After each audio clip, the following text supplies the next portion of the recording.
Yes बेटा, 8th class 4.1 exercise हमने की थी और मैंने कहा था फर्स्ट क्वेश्चन को खुद करके देखना, लेकिन एक दो बच्चे की क्वारी थी कि मैडम हमें फर्स्ट क्वेश्चन नहीं आया, कुछ बच्चों की थी कि फोर्थ क्वेश्चन समझ में नहीं आया। तो मैं आपको दोनों क्वेश्चन बताती हूँ एक बार।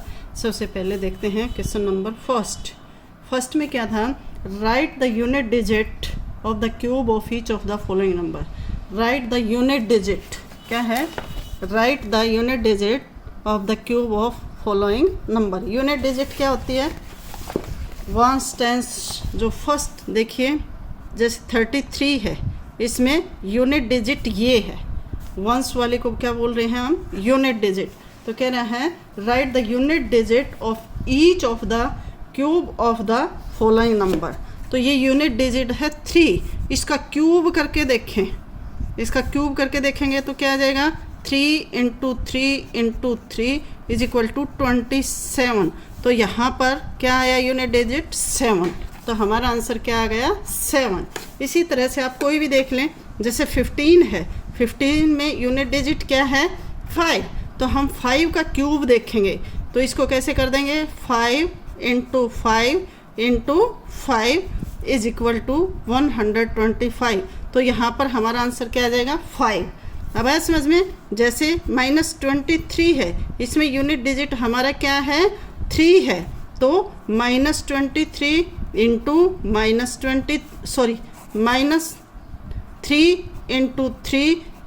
3 माइनस को बाहर कर लेते हैं तो क्या आ जाएगा, इज इक्वल टू -27। तो हमारी यहाँ पर क्या आ गई, यूनिट डिजिट का आंसर 7।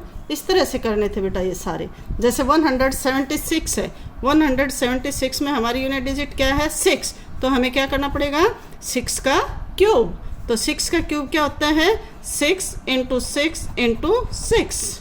इस तरह से आप इसको करेंगे। 6 6 × 36, 36 को 6 से करेंगे, 6 6 × 36, 3 18 261। तो हमारे यूनिट डिजिट क्या क्यूब क्या आ गया आंसर 6। इस तरह से फर्स्ट क्वेश्चन करना था। अब कुछ बच्चे कह रहे हैं कि हमें अल्टरनेटिव मेथड से क्यूब निकालना नहीं आया। ये बेटा आपने ध्यान से फार्मूला नहीं किया। जैसे 56 है, इसका सीधा क्यूब तो हम 56 × 56 × 56 कर देंगे, लेकिन जब हम अल्टरनेट मेथड से करते हैं तो हम क्या करेंगे, 50 + 6 56 हो गया।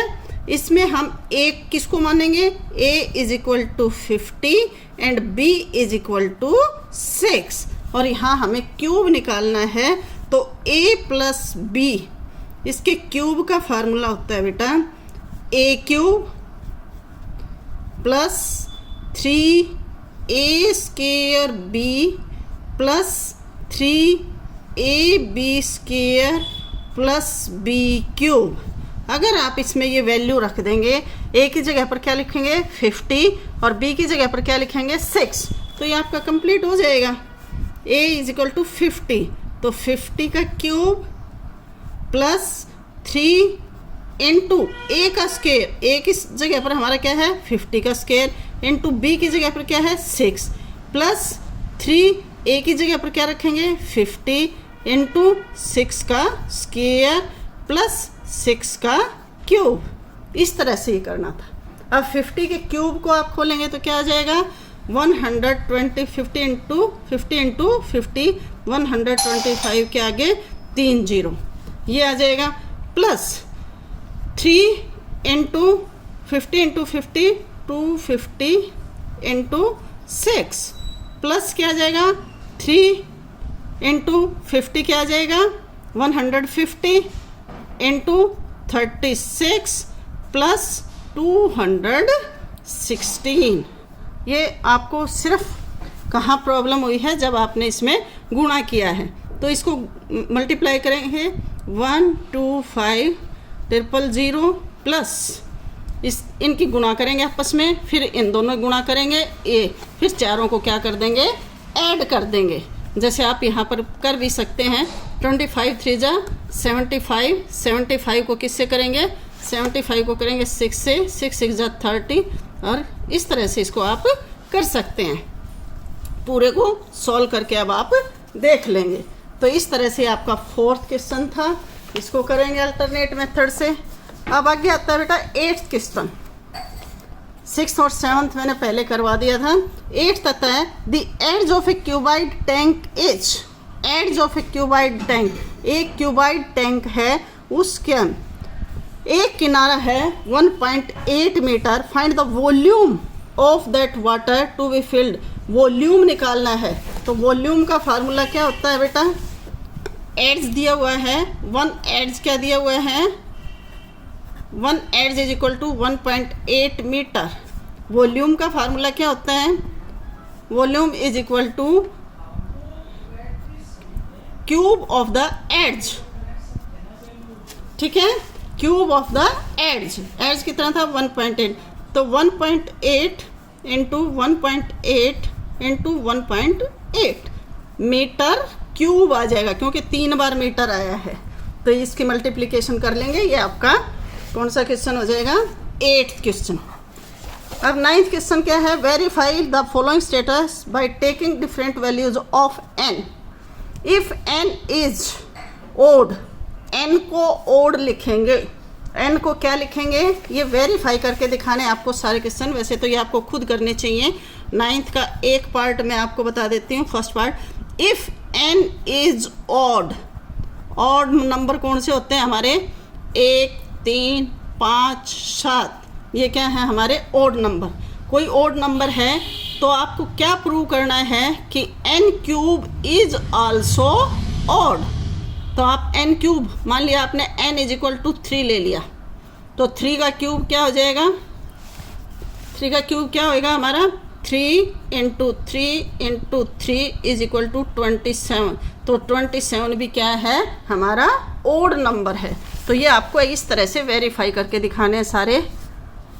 If n is divided by 3, n क्या है, if n is divided by 3, n is divided by 3, leaves the remainder 1, remainder कितना है, रिमाइंडर कितना आ जाएगा हमारा 1। Also then n cube also leaves 1 as remainder when divided by 3। क्या कह रहा है कि अगर n3 इज आल्सो, n3 भी क्या होगा हमारा, n को आप कुछ भी ले लें, if n is divided by 3, n कोई भी ऐसी संख्या लें जो किससे डिवाइड होती है, 3 से डिवाइड होती है, उसको 3 से डिवाइड करते हैं तो रिमाइंडर हमारा क्या बचता है, 1 बचता है। तो मान लिया हमने n इज इक्वल टू 4, जब हमने n को 4 लिया और उसको 3 से डिवाइड किया, क्या किया, 3 से डिवाइड किया, तो हमारा रिमाइंडर क्या बच गया, 1 बच गया। तो अब ये क्या कर रहा है कि अगर हम इसका क्यूब लेंगे, किसका क्यूब लेंगे, n हमने किसको माना था, 4 को, तो अगर हम 4 का क्यूब लेंगे तो 4 को 4 इंटू 4 इंटू 4 क्या हो जाएगा 64। अगर हम इसको फिर 3 से डिवाइड करेंगे तो क्या बचना चाहिए, 1 ही बचना चाहिए, तो वही बचता है हमारा। इसको देख लें बेटा। तो ये इस तरह से आपको प्रूव करके दिखाने हैं। क्वेश्चन नंबर 10th में आपको ट्रू और फॉल्स करने हैं। आपने पूरी एक्सरसाइज की है, इसको ध्यान से करेंगे। देखिए कैसे, 36 इज ए परफेक्ट क्यूब, करके देखेंगे आप। क्या कर रहा है ये कि 36 इज ए परफेक्ट क्यूब, करके देखो क्या 36 परफेक्ट क्यूब है। ये है हमारा 36, प्राइम फैक्टर करेंगे, 2 1 जा, 2 8 जा, 2 9 जा, 3 3 जा और 3 1 जा। क्या हो गए हमारे 2 इंटू 2 इंटू 3 इंटू 3। क्या ये परफेक्ट क्यूब है? 3 के पेयर हैं? नहीं है 3 के पेयर, तो आप कहेंगे no 36 is not perfect cube. तो ये क्या है, फॉल्स है। तो इस तरह से ये ट्रू फॉल्स आप करके देखेंगे और एक्सरसाइज 4.1 को बेटा कंप्लीट करेंगे सभी बच्चे। किसी को कोई प्रॉब्लम हो तो पूछ सकते हैं, अपना काम साथ साथ करें बेटा। ओके।